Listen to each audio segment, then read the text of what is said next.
titulares. En Manabí, menor agredido brutalmente por su padrastro está estable. ISA advierte de levantamiento indígena. ¿Los motivos? Cárceles de Pichincha y Manabí fueron intervenidas. ¿Qué hallaron? Recabaron indicios en agencia de tránsito tras crimen de supervisor. En Durán, moradores se quejan por la falta de obras municipales. Trump y Biden empiezan a mirar a los votantes hispanos para consolidar apoyo. Y en los deportes, Cristian Novoa debutaría con el Club Sport Emelec este jueves frente a Delfín.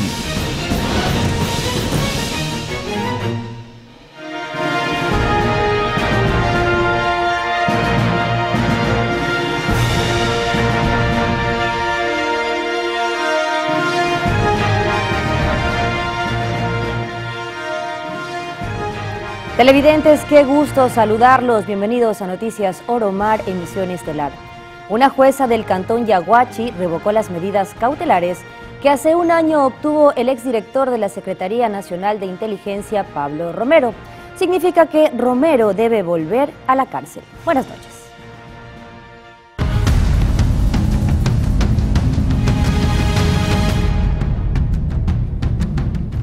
Y los chats que difundió la Fiscalía del caso Metástasis, se evidenció que Norero le pidió a su gente de confianza que transfiera dinero para financiar un festejo por el Día del Recluso en la cárcel Cotopaxi.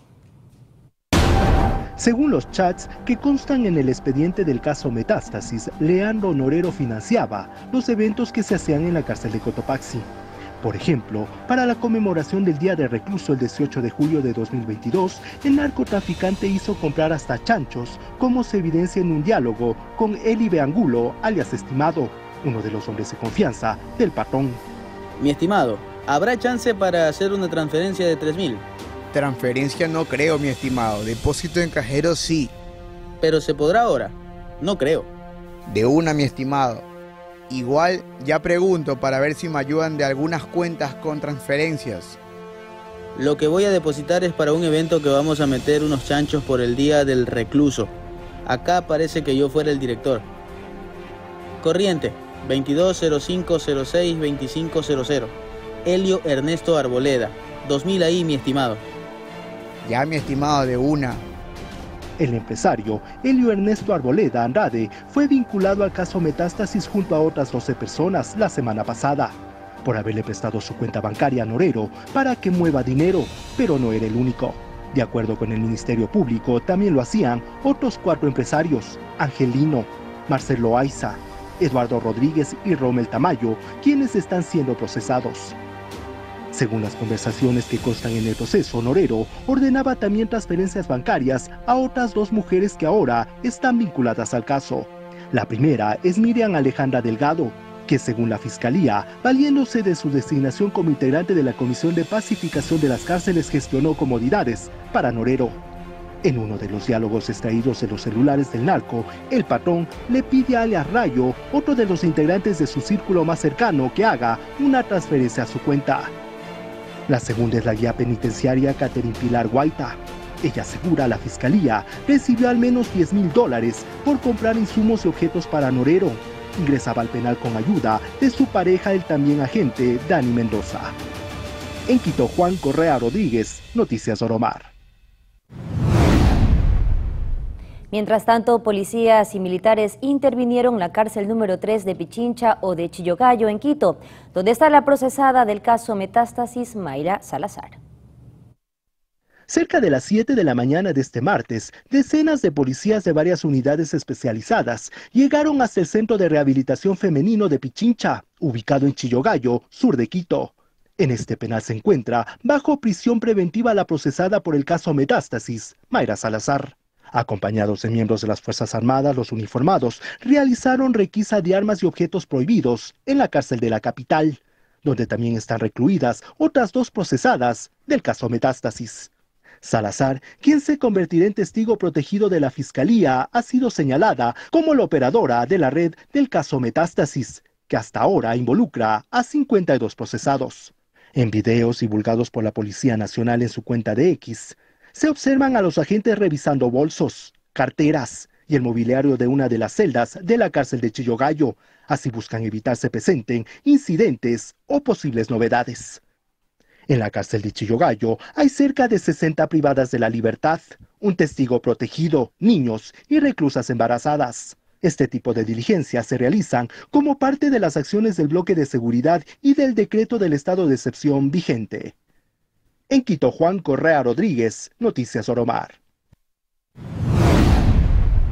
Y a propósito de la investigación judicial a ex legisladores involucrados en el caso Metástasis y Purga, la asambleísta de la Revolución Ciudadana, Paola Cabezas, aseguró que hay personas que hoy se visten de impoluta cuando su historial político pasa por corromper al Parlamento.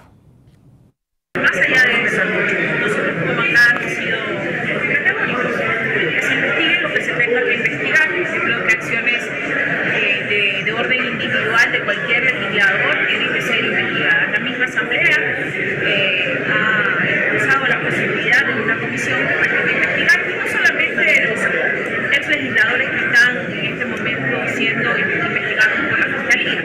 Esto también es un mensaje para los legisladores que se ponen aquí a tramitar cargos o cambio de votos, quienes recibían los hospitales que se repartían. Yo creo que a veces tenemos memoria frágil. Y hay gente que hoy se viste de impoluta cuando su historial político pasa por eso, por corromper a la Asamblea Nacional a través de acciones que deben ser reprochadas y repudiadas por toda la opinión pública.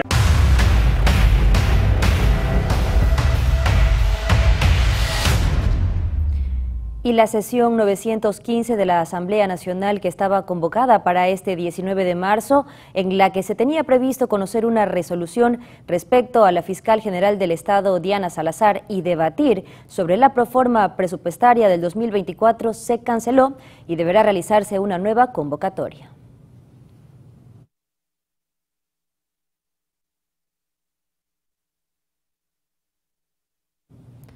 Por otro lado, integrantes de la Comisión de Régimen Económico expresaron su preocupación por la incorporación de artículos a la Ley de Turismo que no fueron analizados en dicha mesa legislativa. Este martes, entre los comisionados de la Mesa de Régimen Económico, la duda intrigante y prejuiciosa se extendió por toda la Asamblea. Los integrantes de este ente legislativo detectaron que 20 artículos que no habían sido leídos, tratados ni aprobados aparecieron misteriosa y sorpresivamente incorporados para ser tratados por el Pleno. Enseguida saltó la pregunta de quién fue el que incluyó tales propuestas y con qué propósitos. Aquí entonces apareció el yo no fui. Pregúntemelo usted, yo tampoco supe y fue la observación que nosotros hicimos. En el actual periodo legislativo, esta práctica de incorporar artículos no aprobados no es nuevo. Anteriormente, en los proyectos de ley económica urgente y el COIP, ya se reveló este tipo de acciones que desmejora la imagen de pulcritud que debe mantener esta función. ¿Con qué intenciones se colocaron dichos artículos? ¿Qué jugosos, prohibitivos y oscuros intereses se manejan en esos cuerpos? Es que el respeto también se va devaluando en el quehacer legislativo. En otros temas, a partir de este mes, el SRI controlará a los freelancers que reciban pagos desde el extranjero y deberán presentar su declaración de impuesto a la renta. Como ya fue establecido por las autoridades, a partir de marzo, los denominados freelance o personas que prestan sus servicios de forma independiente también deberán prestar su declaración de impuesto a la renta, al igual que los empleadores en relación de dependencia. Sin embargo, mediante un comunicado, el SRI advirtió que arrancó con los controles a los profesionales freelance que reciben pagos desde el extranjero. Es decir, estas revisiones de declaraciones abarcan a quienes laboran o entregan un servicio de forma remota y con empresas extranjeras. Según declaraciones de autoridades del SRI, este tipo de trabajos se configura como una exportación de servicios, por lo que deben declarar y pagar sus impuestos en Ecuador. Adicional a esto, Rentas Internas aseguró que se ha detectado que los ingresos de estos profesionales, recibidos desde el exterior, no han sido considerados como parte de los rubros gravables en las declaraciones. Ante esta anomalía, la entidad recordó a los trabajadores freelance que toda actividad económica debe ser reportada e inscrita en el Registro Único de Contribuyentes en un plazo no mayor a 30 días y cumplir con las obligaciones tributarias. Dentro de los deberes tributarios que deben cumplir está la inscripción en el RUC con la actividad de prestación de servicios profesionales, la emisión de comprobantes de venta mediante facturación electrónica, llevar los registros de ingresos y gastos relacionados con la actividad económica y realizar las declaraciones del IVA e impuesto a la renta en la fecha correspondiente. Y el exalcalde de Guayaquil y líder social cristiano Jaime Nebot se refirió al incremento del IVA y el destino final que se le dará a dichos recursos. Porque si usted analiza el presupuesto, todos los recursos van fundamentalmente a pagar la deuda externa, a pagar subsidios, que está bien que se los mantenga para el transporte público, para la bombona de gas, para el agricultor, ganadero y pescador pobre, pero no para empresarios, y jamás generalizo, para los que no son honestos o para contrabandistas. Yo no digo que no se pague la deuda externa, porque un país serio paga, pero no sacrifica ante banqueros internacionales el desarrollo económico y social de la población. Hay que crecer para distribuir, y hay que distribuir para crecer. La fiscal cumple con su deber. Y nosotros hemos sido claros, nosotros no vamos a votar por la destitución de la señora fiscal. Por otra parte, el exministro de Energía y Minas, Javier Vera, deberá seguir portando el grillete electrónico como parte de las medidas cautelares que le impuso un tribunal penal de la Corte Nacional de Justicia en julio del 2023. Esta decisión se tomó durante la audiencia desarrollada este 19 de marzo, donde el abogado de Vera solicitó que se le revise dicho recurso y que se mantenga la prohibición de salida del país y la obligación de presentarse 2 veces a la semana. Sin embargo, el tribunal negó esta solicitud argumentando que no se han presentado elementos nuevos. El exfuncionario es procesado por su presunta participación en el delito de cohecho.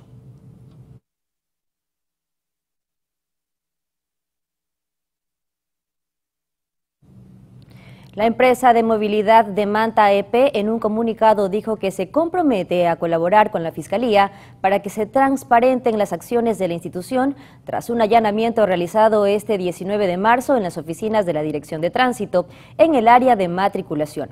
Esto sucede tras el crimen de Yamil Eduardo Rivera Saltos, quien se desempeñaba como supervisor de la Agencia de Tránsito Municipal de Manta. Esto en Manabí, y era hermano de Samara Rivera, quien fue esposa del ex líder de los choneros, Jorge Luis Zambrano, conocido como Rasquiña o JL. Se dio un allanamiento por la mañana a la Agencia de Tránsito, pero fue meramente por un tema que sucedió de una muerte el día de ayer. Fuimos a verificar evidencias, si había alguna computadora, algún teléfono celular, alguna tablet, una evidencia que podamos sacar información para poder tener más información sobre lo sucedido. Los que no supieron dar la información, pues él pertenecía a la agencia de tránsito. Se hizo el levantamiento de unos indicios, pero eso ya está a órdenes de la Policía Nacional, pues esto ya no le podría dar mayor detalles, ya que se trata de una investigación que está siendo ya reservada. Y atención, el bebé de 1 año y 5 meses de edad que fue golpeado brutalmente por su padrastro el pasado 19 de marzo en el Cantón Bolívar, en Manabí, fue dado de alta del Hospital Verdi Ceballos. El presunto agresor guarda prisión en la cárcel de Bahía de Caracas y se dispuso una instrucción fiscal de 90 días. El día de hoy ya el menor acaba de ser dado el alta. En este momento, conjuntamente con la Junta Cantonal, personal de la INAPEN va a trasladar al menor hasta una casa de acogida con la orden pertinente de la autoridad competente para ser puesto a buen recaudo. Asimismo, la persona que en este caso fue el agresor, el señor padrastro, se encuentra ya puesto a órdenes de la autoridad competente para los fines pertinentes de las autoridades pertinentes de la misma manera. ¿La madre qué pasó con la mamá? ¿No le da la custodia a ella? Las autoridades pertinentes le acaban de dar la custodia a la Junta Cantonal para el ingreso a una casa de acogida. Ya posterior seguirán ellos el trámite correspondiente para la recuperación del niño cuando tenga un mejor bienestar para él. Y la canciller ecuatoriana Sommerfeld se reunió con el secretario de Estados Unidos en el marco de la tercera cumbre para la democracia que se realiza en Seúl. En la tercera cumbre para la democracia que se realiza en Seúl, Corea del Sur, la canciller ecuatoriana Gabriela Sommerfeld y Antony Blinken, secretario de Estado de los Estados Unidos, se reunieron con el objetivo de reforzar los acuerdos de cooperación y desafíos de seguridad entre Ecuador y el país estadounidense. Así lo dio a conocer mediante su cuenta oficial de X la Cancillería del Ecuador. Un claro ejemplo del apoyo se dio el 7 de febrero en Guayaquil, donde el subsecretario de Asuntos Antinarcóticos de Estados Unidos, Tom Robinson, estuvo en la base naval sur y en el puerto de Guayaquil, realizando actividades en favor de la cooperación con Ecuador, esto con la lucha contra la delincuencia organizada transnacional y la entrega de donación de una clínica veterinaria para la Policía Nacional. Impresionante. La verdad es que todo el equipo acá están salvando vidas, destruyendo drogas que amenazan comunidades aquí en Ecuador y en los Estados Unidos. Y estamos agradecidos de poder colaborar y cooperar con ese tipo de proceso. Este sería el segundo encuentro entre Sommerfeld y Blinken, donde el pasado 13 de diciembre de 2023, los funcionarios mantuvieron un encuentro en Washington, Estados Unidos, que sirvió para enfatizar la necesidad de cooperación para enfrentar las problemáticas como la inseguridad y la migración, donde este último tema fue el pedido que realizó el presidente Daniel Noboa en su viaje a los Estados Unidos sobre el TPS para los migrantes ecuatorianos. La primera preocupación fue la de presentar al gobierno de los Estados Unidos el pedido del TPS para beneficiar a los migrantes ecuatorianos que ya se encuentran en nuestro país. En su cuenta de X, la canciller resaltó la culminación del primer día de la labor ecuatoriana en Corea del Sur, donde participaron de la Cumbre para la Democracia y donde se trataron los desafíos y oportunidades que enfrenta la democracia con la inteligencia artificial. Estoy muy contenta de estar aquí. Es un profundo honor dirigirme a esta asamblea del equipo en la tercera Cumbre para la Democracia en representación de Ecuador. Una nación comprometida con los principios de seguridad ciudadana, libertad de expresión y el refuerzo de una auténtica democracia. Respecto a la tercera Cumbre para la Democracia, la canciller Gabriela Sommerfeld participó este lunes 18 de marzo en la conferencia ministerial sobre la inteligencia artificial, tecnología y democracia, que abordó los desafíos y oportunidades que plantea la tecnología digital a los sistemas democráticos.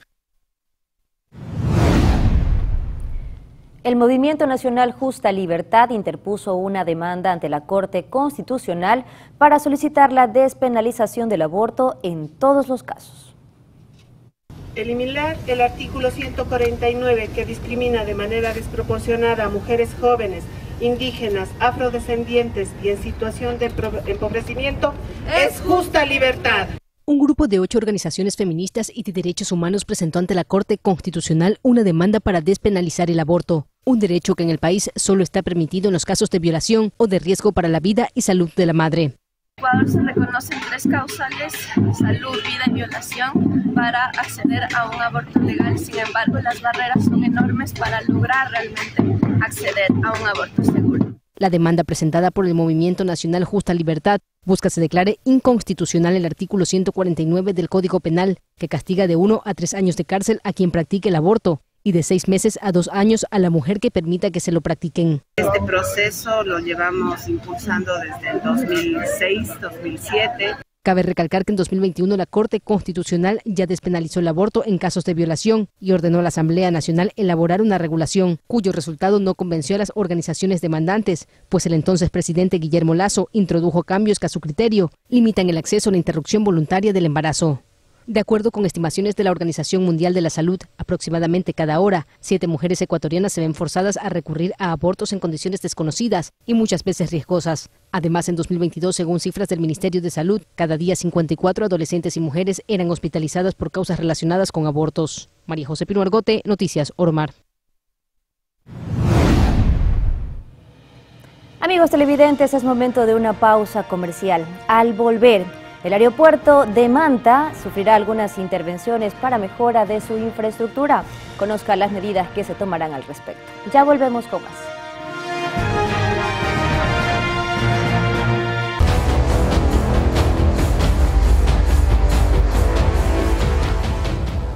Amigos, continuamos con más información. Les contamos ahora que la instalación de una minera canadiense en el cantón Sicchos, provincia de Cotopaxi, continúa generando rechazo por parte de las comunidades campesinas.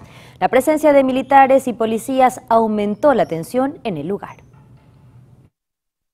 Cientos de militares y policías se ubicaron en la zona conocida como Palo Quemado y Las Pampas, donde se realizan procesos de consulta para tramitar los permisos de desarrollo del proyecto minero La Plata. concesionado a la canadiense Atiko Mining.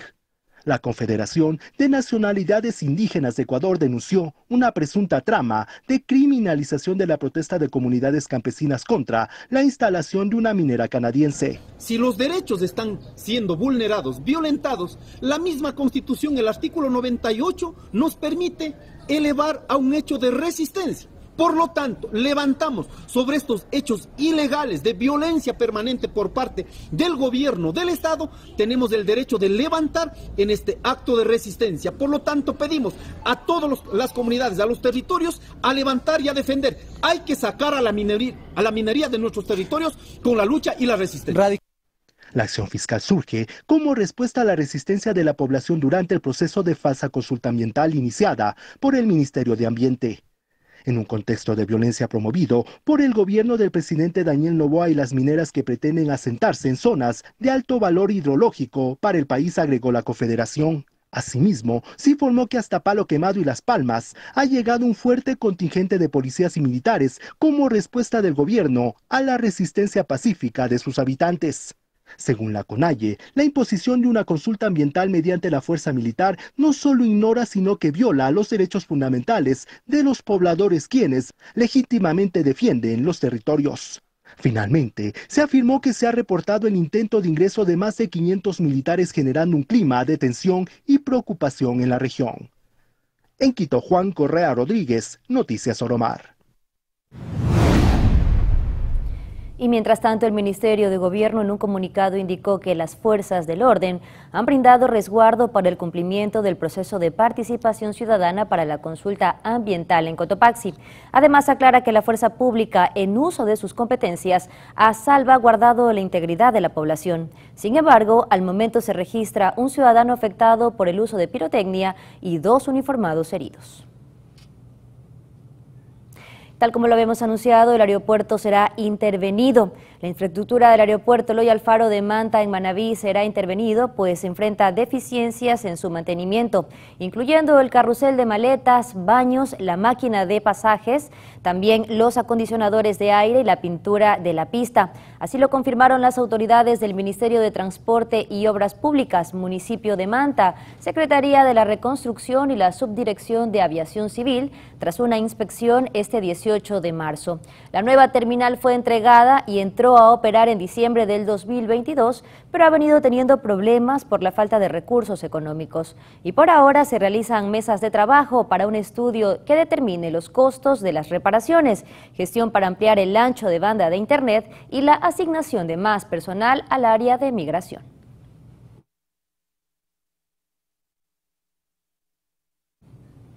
En otros temas, el exalcalde de Manta y empresario atunero Jaime Estrada Bonilla se refirió a las obras de servicios básicos que se necesitan en la ciudad y también a la situación de la empresa de movilidad. Hoy Manta necesita invertir urgentemente en las obras importantes de la ciudad. Sabemos que había un financiamiento que lo consiguió el anterior alcalde para el tema del parque. Tengo entendido que el 100% de esos recursos le fueron transferidos a la ciudad de Manta. Esperemos que se concluya esa obra, que está muy bien. Una obra que le va a servir a la ciudadanía, a nuestra gente para distracción, un espacio para eventos públicos, perfecto. Pero eso no es todo. Hay que pensar en nuestras calles, hay que pensar en concluir las obras de alcantarillado, hay que mejorar la seguridad en los sectores y para eso, lógicamente, el municipio tiene un rol importante. Mire, acabamos de enterar hoy día pues, que las oficinas de la empresa pública de movilidad han sido intervenidas por la Fiscalía. ¿Eso qué significa? Yo no voy a acusar ni a decir hay corrupción, pero indicios de corrupción sí hay para que vaya la Fiscalía y esperemos que la Fiscalía que ha hecho este allanamiento le diga a la ciudadanía de Manta qué es lo que está pasando con esa empresa pública de movilidad. El puente Bailey del sector Quimís de la vía que conecta Manabí con Guayas fue intervenido este martes. Los trabajos se realizaron por parte de la empresa Manabí Vial, adscripta a la prefectura de Manabí. En el lugar se realizó el respectivo fresado, relleno, rebacheo y recapeo de la infraestructura. Los trabajos iniciaron en horas de la mañana y finalizaron por la tarde. A pesar de las labores, el tránsito no fue interrumpido, puesto que se desvió la circulación vehicular hacia los costados del puente que fue colocado en marzo del 2022. 2022 y que hasta el momento no ha sido reemplazado como se ofreció en el gobierno de Guillermo Lasso.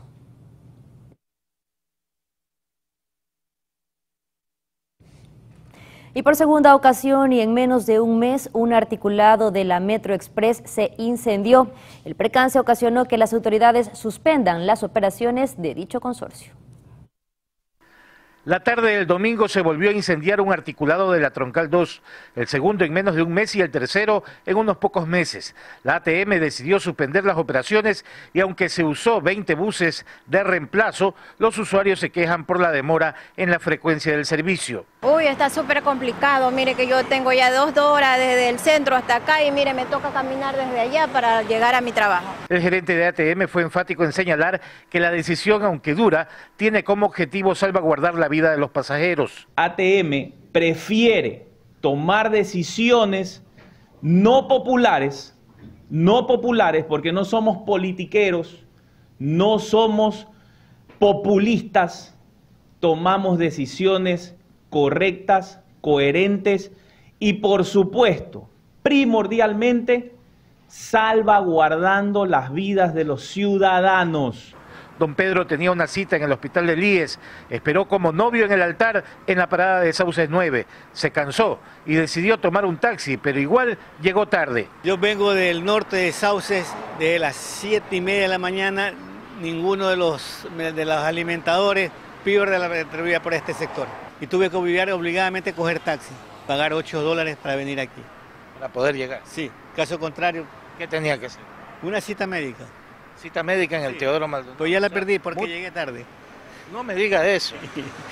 O sea, muchas personas van a tener el mismo problema. Exactamente, no soy yo, somos muchos. Lastimosamente el médico dice ya pasó su hora. Era 10 minutos, más de 30 minutos me demoré. La consulta de don Pedro quedó para otro día y así miles de planes de los ciudadanos se vieron alterados por un servicio que, aunque nunca ha sido bueno, al menos permitía atravesar la ciudad. Cristian Arias, Noticias Oromar. Mientras tanto, en Durán, el deterioro de las principales vías de acceso a la ciudadela Panorama ha ocasionado varios inconvenientes a los habitantes. Revisemos. Es Panorama, una zona residencial de Durán donde hace más de 30 años las familias llegaron cargadas de sueños.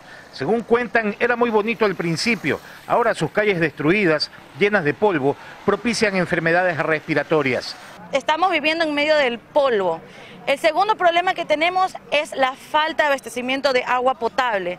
Solamente nos abastecen por medio unas cuantas horas con una presión pésima y tenemos que gastar $20, $45 en llenar nuestras cisternas. Yo tengo aquí 39 años viviendo en Panorama. Antiguamente no había este problema, teníamos agua, las calles muy bonitas, pero ahora que usted está viendo cómo tenemos esta ciudadela, parecemos, ni el suburbio viven así. Entre los moradores hay desacuerdos. Un grupo señala a los miembros de la directiva como responsables de gestionar soluciones. Sin embargo, no se logran resultados pese a que llevan ya algunos años en los puestos. Las personas piensan que la directiva tiene que tener la solución y hacer todo. Se hacen las gestiones, pero yo no soy la autoridad. Yo no tengo la maquinaria. Ellos como directivos tenían que hacerse presente anoche y el reclamo es esto, esta es la realidad. No hay directiva y peor, no hay alcalde. No hay alcalde, es una frase que se repite en boca de los durandeños. El alcalde virtual, le dicen otros, y es que las razones de seguridad le hayan impedido ejercer las funciones con normalidad al alcalde Chonillo, pero de eso los habitantes de Panorama no tienen la culpa. Señor Chonillo, si es que está viendo estos noticieros y que la voz también llegue al señor gobernador, si es posible al señor presidente. Panorama es uno de los lugares que más impuestos paga. Tenemos la luz más cara de Durán. Y por ello, y con justa razón, exigen ser tratados de mejor manera. Cristian Arias, Noticias Oromar. Y nota alentadora, llegar con alimentos a las familias de extrema pobreza es el objetivo de un convenio firmado entre el municipio de San Borondón y el Banco de Alimentos Diaconía. El convenio permitirá que San Borondón se integre a la labor que ya hace el Banco Diaconía en diferentes sectores de Guayaquil, alimentar a los más pobres, a quienes enfrentan una situación de desnutrición. Ver hoy aquí reunidos a representantes del sector público y privado, líderes con distintos pensamientos, doctrinas y fe, me lleva a estar convencida de que combatir el hambre no es una utopía, es un trabajo duro pero posible cuando existe la voluntad de cambiar las cosas. El Cabildo de San Borondón tiene un registro de familias que se enmarcan en la extrema pobreza. Unas 20.000 personas se verán beneficiadas. Lo importante a partir de este momento es comenzar a hacer otros proyectos que se sumen al gran trabajo que hemos venido haciendo nosotros, sumado a la experiencia que ha tenido Banco de Alimentos, una experiencia muy positiva. Organizar un sistema logístico de recolección que luego lo lleve a las familias más pobres que realmente tienen un problema de alimentación, que cuando se agudiza llega la desnutrición, y cuando la desnutrición llega al grado 3, prácticamente irreversible y afecta al cerebro de los niños. La ley Pancita Llena, llevada a la práctica gracias a la participación de la empresa privada, hace que la solidaridad humana brinde soluciones prácticas a problemas crónicos. Se espera que el sistema sea replicado en otras provincias. Cristian Arias, Noticias Oromar.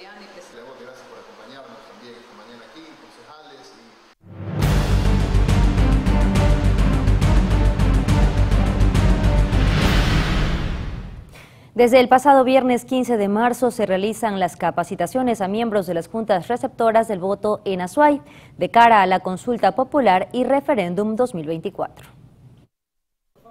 Este martes 19 de marzo continuó el proceso de capacitación para los miembros de las juntas receptoras del voto de cara a la consulta popular y referéndum 2024. En Cuenca se han habilitado 6 espacios para ejercer la formación. Estamos en la Delegación Provincial de Azuay, en el centro, en la TAR 580 y Sangurima. Estamos en el Centro de Procesamiento de Resultados, que eso se encuentra por el sector de Gapal. Todas las universidades ya estamos realizando esta capacitación y hemos avanzado hasta en estos 3 días un 8%. En Azuay, 14.021 ciudadanos conforman el personal, de los cuales el 80% son estudiantes. En los talleres se abordarán 4 fases que se deberá cumplir el día de los comicios, tanto instalación, votación, escrutinio y embalaje y envío de material electoral. Porque son 11 preguntas, son 11 votaciones diferentes, digamos así, tendrán que llenar al final 11 actas de escrutinio y eso es básicamente la capacitación. Hay un proceso virtual en donde incluso pueden sacar un certificado de haber participado en esta capacitación que luego les sirve para poder presentar como vinculación con la comunidad. En caso de que los miembros de juntas no asistan a la capacitación, serán sancionados con una multa del 10% de un salario básico unificado, es decir, $46. En cambio, quien no acude el día de los comicios será multado con el equivalente a $69. Mientras que los miembros de las juntas receptoras del voto que abandonen sin justificación sus funciones serán sancionados con una multa de 11 a 20 salarios básicos unificados.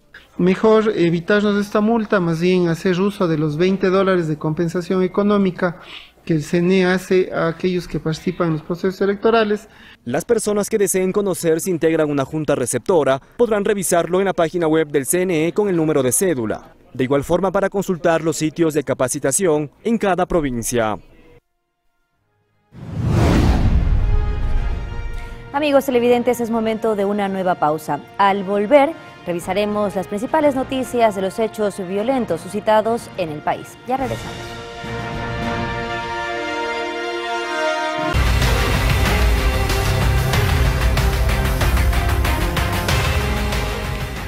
Estamos de regreso, amigos, gracias por acompañarnos. Les contamos que en las provincias del Guayas y Los Ríos se registraron 3 hechos violentos que dejaron a 4 personas asesinadas. Los detalles a continuación. Empezamos en el cantón Babahoyo, provincia de Los Ríos, donde un hombre fue asesinado en pleno centro de Mata de Cacao, en la parroquia Febres Cordero. La víctima fue identificada como Gustavo Adolfo Jiménez Vadillo, de 42 años, apodado como La Pava. Hasta el sitio acudió personal de la Policía Nacional para empezar con las investigaciones. El cuerpo fue trasladado hasta la morgue del cantón para las pericias de ley. Por otro lado, en la provincia del Guayas se suscitaron 2 hechos violentos. El primer caso se registró en el Cantón Milagro. Allí, un joven que se encontraba desaparecido desde hace varios días fue encontrado sin vida en la vía de ingreso al recinto Los Aguacates. El ciudadano responde a los nombres de Romer Alain Romero Ruiz. Según los primeros informes, en el lugar se encontraron 17 indicios balísticos. El otro caso se suscitó en el Cantón Naranjal. 2 hombres fueron encontrados sin vida en una zona desolada del recinto Puerto Arturo. Según la policía, en ese sitio fueron ejecutados. Avanzamos aquí al lugar donde ustedes pueden observar, se encuentran 2 personas fallecidas, presuntamente por lo que es sicariato. Las unidades especiales darán su versión y la situación que acontece. Un ingreso de proyectil en cada individuo de la altura del cráneo. Las víctimas fueron identificadas como Luis Justino Rebolledo Chávez, de 35 años, y José Ramón Esmeraldas Mejía, de 34. Las presuntas motivaciones del doble crimen fueron escritas en un panfleto que fue dejado junto a los cadáveres. Este cantón ya registra 19 muertes en lo que va del 2024. Mirly Macías, Noticias Oromar. Y Alan Gustavo Arellana, alias Alan o La Firma, líder de la organización criminal Los Águilas, fue recibido con pirotecnia en Milagro, provincia del Guayas, el pasado viernes 15 de marzo, luego de que un juez le concediera que cumpla su pena por delincuencia organizada vía régimen semiabierto. Dicha medida fue confirmada por el Servicio Nacional de Atención a Personas Privadas de la Libertad, SNAI, donde se detalló que Arellano salió de prisión tras haber cumplido el 95% de su pena y que deberá presentarse los días 15 y 30 de cada mes ante la justicia. Además, tendrá que completar sus estudios académicos y no tener procesos judiciales penales. Según informes policiales, alias Alan daba órdenes desde la penitenciaría mientras estuvo detenido en Guayaquil.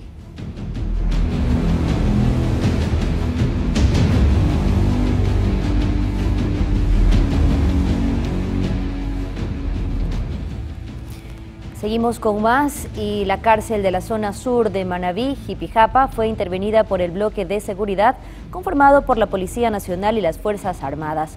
La operación se realizó la mañana de este 19 de marzo. El objetivo fue decomisar artículos no permitidos en los pabellones, así como mantener la seguridad al interior de este centro penitenciario.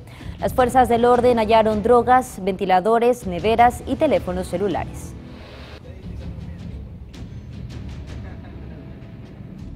Con un contingente de aproximadamente 250 efectivos policías y militares, se ha intervenido los 3 pabellones de la cárcel con una población carcelaria de 250 PPLs aproximadamente. Hasta el momento se tiene como resultado varios teléfonos celulares incautados, así como sustancias catalogadas sujetas a fiscalización.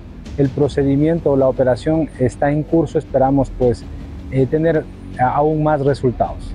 Entonces, esta es una acción, una estrategia más que implementa el bloque de búsqueda con el fin de debilitar a las organizaciones criminales dentro de los centros carcelarios. Pues ya teníamos conocimiento pleno de que los centros carcelarios eran utilizados como laboratorios del crimen, en donde se fraguaba, se preparaba, se planificaba y se ejecutaba también operaciones criminales, inclusive sicariatos, en la sociedad o en la ciudad en general, en las diferentes poblaciones, tanto de la provincia de Manabí como provincias aledañas, Los Ríos y Guayas. Y en Esmeraldas, efectivos militares allanaron una vivienda ubicada en el malecón de Súa, Cantón Atacames. Durante dicha intervención se logró aprehender a 2 presuntos terroristas, mismos que fueron identificados como alias Chino y Huicho. Entre los indicios vinculantes constan 2 fusiles, una alimentadora y 166 municiones 5.56 milímetros.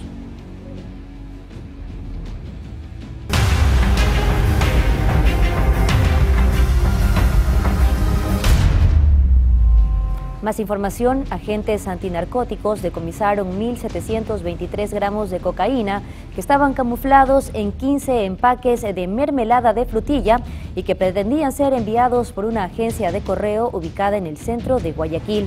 El operativo Dominó 3 se ejecutó este lunes 18 de marzo durante un control de rutina. Al llegar al sitio, los uniformados separaron una funda plástica verde del resto de encomiendas y tras ser revisada notaron que contenía varias envolturas con signos de manipulación. Con esta incautación se evitó el ingreso de 17.230 dosis que pretendían introducirse en España mediante el servicio de courier.